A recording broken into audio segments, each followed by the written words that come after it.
Hello everyone, আজকে তোমাদের সাথে শেয়ার করতে চলেছি দারুণ একটা রেসিপি চানা পনির। তোমরা ভিডিওটা শেষ অবধি দেখতে থাকো।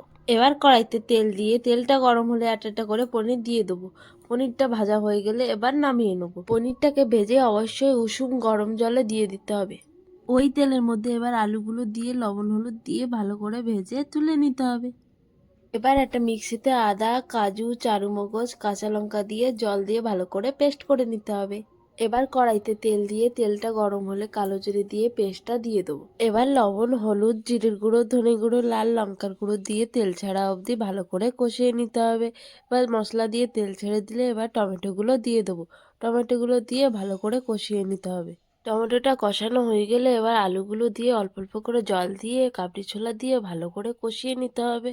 এবার মশলা দিয়ে তেল ছেড়ে দিয়েছে, এবার জল ঢেলে দিয়ে ঝোলটা ফুটে উঠলে ভেজে রাখা পনিরগুলো দিয়ে দেবো। এবার তরকারিটা হয়ে গেলে ধনেপাতা দিয়ে, গরম মশলা দিয়ে, ঘি দিয়ে নামিয়ে নেবো। ভিডিওটা শেষ অবধি দেখার জন্য থ্যাংক ইউ।